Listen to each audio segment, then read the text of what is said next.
الله يأمرنا أن نستجيب لجهتين: لله تعالى وخالقنا، وعلاقتنا به علاقة ألوهية وعناها الاستجابة والطاعة والانقياد.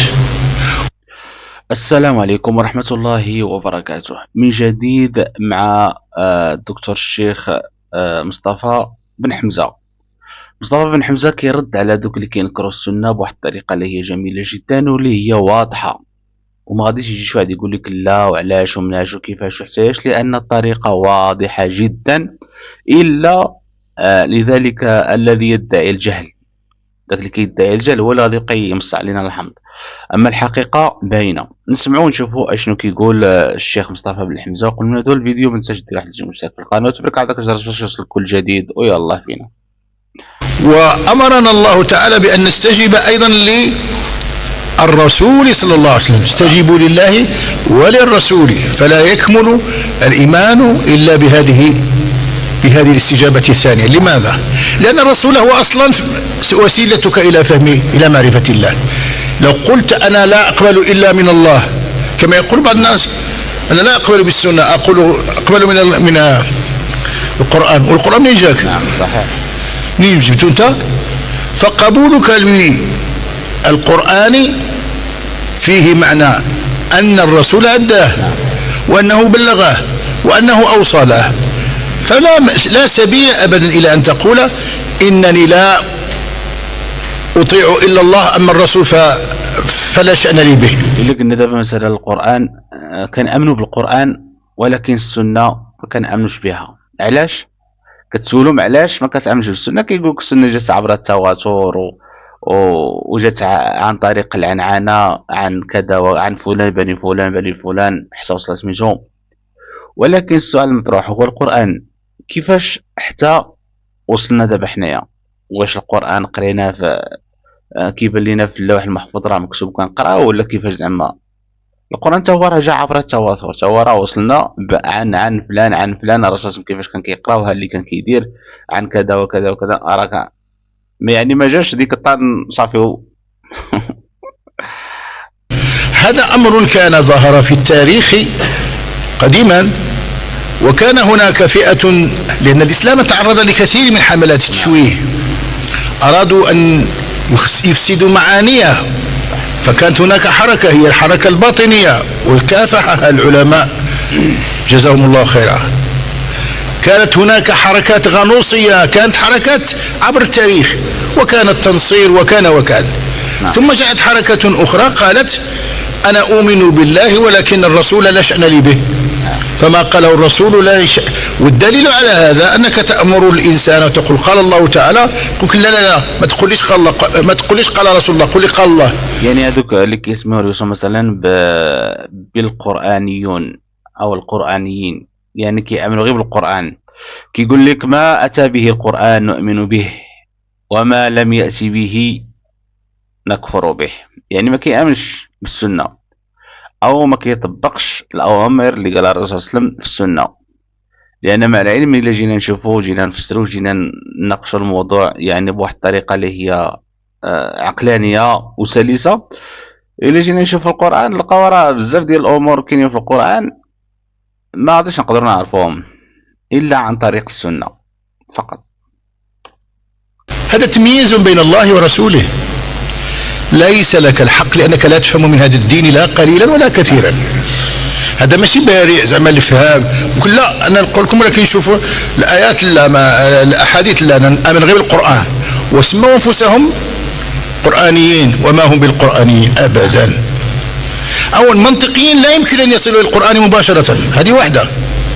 اصلا دابا كون كانوا مثلا نقولوا مثلا كون كانوا قرانيين كيامنوا غير بالقران، كل لقاو الايه اللي كيقول فيها الله سبحانه وتعالى اطيعوا الله واطيعوا الرسول، ما اتاكم الله فخذوه وما نهاكم عنه فانتهوا. يعني الله سبحانه وتعالى وصى انه يعني يجب علينا ان نتبع الرسول عليه الصلاه والسلام، داكشي اللي جا به، وجاب القران وجاب السنه جاب الحكمه، بزاف ديال الامور، التعامل ديالو كيفاش كان كيتعامل كيفاش كان كيدير يعني لكن كنأمنوا بالقرآن اشنو زعما الرسول عليه الصلاة والسلام كيفاش ما جاوش عند القرآن وجابوه من اللوح المحفوظ، لا، إنما مر إليهم القرآن عن طريق الوحي الذي أوحي به إلى رسول الله صلى الله عليه وسلم، فهو الواسطة، ولولا الواسطة لذهب كما قيل الموسوط. حتى الله سبحانه وتعالى قال في واحد الآية: وما كان لمؤمن ولا مؤمنة إذا قضى الله ورسوله أمرا أن تكون لهم الخيرة من أمرهم. صافي، قالها الله وقال رسول الله بدون نقاش ولا مراوغة. لولا محمد صلى الله عليه وسلم أين لك أن تعرف الله أو لا تعرف؟ لا، هذا غير كلام ادعاء. ثم إن الله تعالى يأمرك في هذه الآية بأن تستجيب بنفس الدرجة كما استجبت لله أن تستجيب للرسول تماما. لماذا؟ لأن القرآن هو هكذا، هو كتاب هداية، والله تعالى أنزل لنا هذا القرآن لنهتدي به، ولكن هذا الكتاب ليس كتاب فقه، ليس كتاب أحكام خاصة، فأنزله هكذا بهذا الحجم 60 حزب، ولكنه ترك دائما فيه أشياء تقول فيها السنة ما يجب أن يقال. فالله تعالى مثلا يقول لك: يوصيكم الله في أولادكم للذكر مثل حظ الأنثيين. يوصيكم الله في أولادكم للذكر مثل حظ الأنثيين. كما فلنفرض أن إنسانا مات وورثه كافر، هل يرث الكافر المسلم؟ لا. الآية لم تتحدث إلا عن الوصية يوصي الأبناء يرثون الآباء مثلا، ولكن الحديث قال: لا توارث بين أهل ملتين. وهذا الآن يفهمها بعض المسلمين الآن. نعم، هذا هو الإشكال اللي كاين. يعني أي حاجة إلا وعندها قوانين ديالها وعندها أمور ديالها، يعني كل شيء باين وواضح، غير اللي كيدعي الجهل واللي كيدعي عدم الفهم. أما الحمد لله راه كل شيء باين. ولكن كاينين بزاف ديال داك النوع اللي كيبغيو ديما يغطيو كما كيقول المثل كيغطيو الشمس بالغربال. ديما خصهم يلقاو التنويرات وخصهم يلقاو المشاكل وخص كدا وعلاش وكدا ومننا. وحنا شكون هذا ما كنعرفوش، حنا شي واحد سميتو ابن عباس ولا ما كنعرفوش شي واحد سميتو يعني بعض المسلمين الآن في أوروبا يعني مشكل. سبحان الله، غريب أمرهم. ومن بين هادو بزاف ديال الأشخاص معروفين وكذا أسلموا، لكن آباؤهم ضلوا على غير الإسلام، فهم يتساءلون: هل يرثون أم لا يرثون؟ مثلا إذا كان الإنسان له أب واستعجل هذا الولد فقتل أباه، هل يرث أم لا يرث؟ يرث أو لا يرث؟ بموجب الآية يرث لأنه ولد. لا، الحديث: لا يرث القاتل. كيفما كان من قتل شخصا لا يرثه مطلقا، وهذه مسألة منطقية. أنت حرمته من الحياة تريد أن تستفيد من نتيجته، ولذلك هذا جزء. ثم كل أمر أمرنا الله به إنما ذكر لنا فيه ما يتسع له النص القرآني، أي كل أمر أمرنا به نحن سمعنا من القرآن ما يتسع له هذا النص. لكن الأحكام الجزئية لا. كل عبادة ما نخصوش، كل عبادة أمر القرآن بها إلا وفيها فرائض وسنن، أي الصلاة، الوضوء. حينما نذهب لنتوضأ دائما نتحدث عن فرائض الوضوء وعن السنن. من هي السنن؟ هي الأشياء التي بلغها رسول الله صلى الله عليه وسلم. إذن تريدنا هؤلاء يريدون أن يلغوا السنن أصلا. ما من باب من الفقه من العمل إلا فيما هو فرض وفيه ما هو. أي إذا أردت أن تتوضأ فأشياء فرائض وأشياء سنن. تريد أن تلغي السنن، كيف يبقى دينك؟ ما يبقى لك دين. بالإضافة إلى أنك تجد الآيات في المحرمات، إنسان حرمت عليه أمه وأخته وبنته مثلا مذكورة في القرآن، لكن السنة قالت يحرم على الإنسان أن يتزوج زوجة أخت زوجته. إذا كانت له زوجة لا يتزوج أختها ما دامت هذه حية. لا يتزوج، لا يجمع بين المرأة وعمتها ولا بين المرأة وخالتها. إذا قلعت السنة غير دير داكشي كلشي يولي حلال كاع. صحيح، راه كلام معقول، كلام واعر. إلا حيدتي السنة راه تولي عاوتاني الأمور غادي اللوطة. بمعنى أن عندك العدد الكبير من الأحكام ليست في القرآن، هي في السنة. ولذلك كان الأوزاعي يقول إن القرآن أحوج للسنة من السنة للقرآن. القرآن فيه أشياء عمومات، فيه أشياء مجملة، فهذا القرآن دائما تتدخل السنة، ماشي لأنه ناقص. قال شنو واش كتاب الله ناقص؟ ماشي ناقص، انت اللي ناقص. لا اللي ناقص، انت ناقص في عقلك.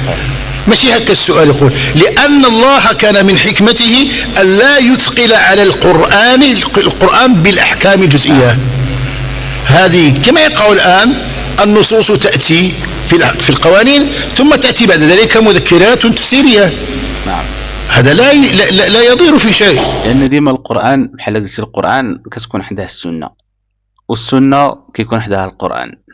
راه ما يمكنش غادي تفرقهم، حاجة كتشرح حاجة وحاجة كتفسر الحاجة وغادي هكاك. هذا هو الدين. والقرآن الكريم هذه طبيعته لمن لم تكن له معرفة. ثم إن هناك أشياء ليست مذكورة في القرآن تماما وذكرتها السنة. نحن الآن سننهي رمضان إن شاء الله، وسوف نحتفي بعيد الفطر ونخرج زكاة الفطر. هل تجدون زكاة الفطر في القرآن؟ أبدا. زكاة الفطر فرض رسول الله، هكذا في الفقه، فرض رسول الله صلى الله عليه وسلم عليه الصلاة والسلام، فرض رسول الله عليه الصلاة والسلام زكاة الفطر. ولكن زكاة الفطر واش هي موجودة في القرآن؟ ما كايناش. يو كنديروا لها زكاة الفطر صاعا فرضها رسول الله.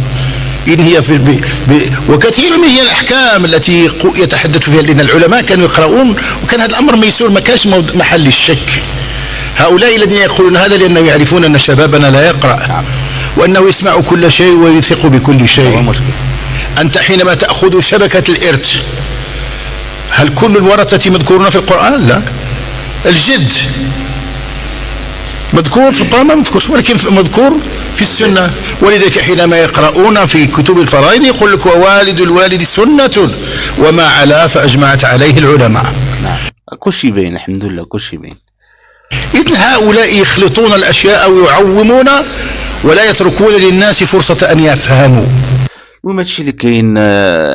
وديما دوك القرانيون ولا دوك المهم كيبغيو يديروا التنويرات وكيبغيو يديروا التلاميذ للناس باش انهم ديما يبقاو يعني. ولكن الاساس هو ان الانسان الا بغى يعرف شي حاجه خصو يعرف منين خصو يعرفها. بعدا خصو يعرف دوك العلماء اللي هما ثقات، دوك العلماء اللي هما على طريق الله وعلى طريق رسول الله عليه الصلاه والسلام. يعني خص الامور كتشد بجديه، ماشي غير من هب ودب وتشد من عنده الامور ديال الدين.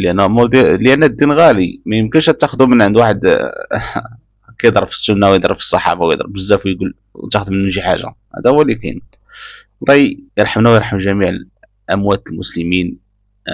والله يفرج على اخواننا في فلسطين وغزه، والله يفرج على كل من يقول لا اله الا الله. المهم انا شريكين في هذا الفيديو، ونشوفكم ان شاء الله في فيديو اخر جديد. والسلام عليكم.